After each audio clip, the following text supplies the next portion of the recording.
உளவுத்துறை 1998இல் வெளியான இந்த படம் கேப்டன் விஜயகாந்தின் 125வது படம். இப்படத்தை இயக்கியவர் ரமேஷ் செல்வன். மீனா, சங்கவி, ராதாரவி போன்ற நட்சத்திர பட்டாளங்கள் நடித்துள்ள படம். த்ரில்லர் நிறைந்த ஒரு ஹாலிவுட்க்கு இணையான ஒரு படம் நம் கேப்டன் விஜயகாந்த் அவர்கள் நடித்த உளவுத்துறை. இந்த படம் ஒரு கமர்ஷியல் அதிரடி கதை மட்டும் இல்ல.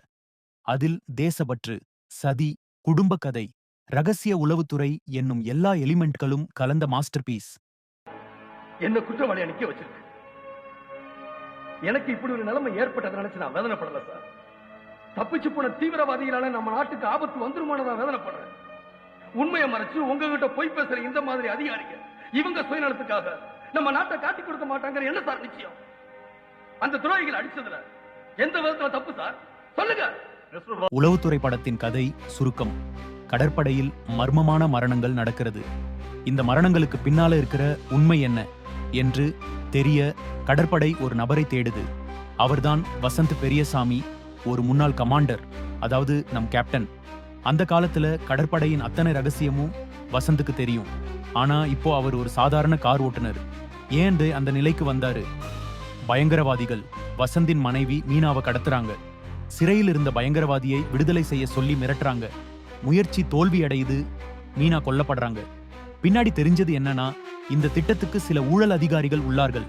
வசந்த் கஷ்டப்பட்டு நடத்திய ஒண்ணுமே பயனில்லை. அதனால சிறைக்கு போறாரு. சிறையிலிருந்து வெளிவந்த பிறகு கிருஷ்ணமூர்த்தியின் பேர்ல வாழ்றாரு. தன் மகளுக்காக மட்டும்தான் வாழும் ஒரு அமைதியான நபர் போல தெரியும். ஆனா உள்ளுக்குள்ள உள்ள அந்த உளவுத்துறை வீரன் தூங்கல. இந்த நேரத்துல தான் நாட்டில் மீண்டும் பயங்கரவாத அச்சுறுத்தல். வசந்த் மீண்டும் நடையில் வருகிறது. வெளியில் சாதாரண கார் ஓட்டுநர் போலவும், ரகசியமாக நாட்டுக்காக சண்டை போடுற உளவுத்துறை வீரனாகவும் பத்திரிகையாளர் சங்கீதா அவரது மர்ம வாழ்க்கையை தேடி வர்றாங்க. அவரை கண்டிப்பா சந்தேகப்படுறாங்க. ஆனா பின்னாடி அவரே உறுதுணையாக மாறுறாங்க. இந்த படம் பக்கா விசாரணை, சதி, அதிரடி திருப்பங்கள்ல போகுது. உளவுத்துறை ஒரு அண்டர் ரேட்டட் ஆக்ஷன் த்ரில்லர்.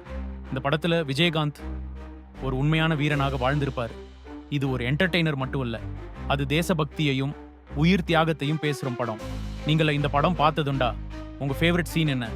கமெண்ட்ல சொல்லுங்க. இது போன்ற மேலும் பல தமிழ் ஆக்ஷன் பட கதை விவரங்களுக்கு சேனலை சப்ஸ்கிரைப் பண்ணுங்க. பெல்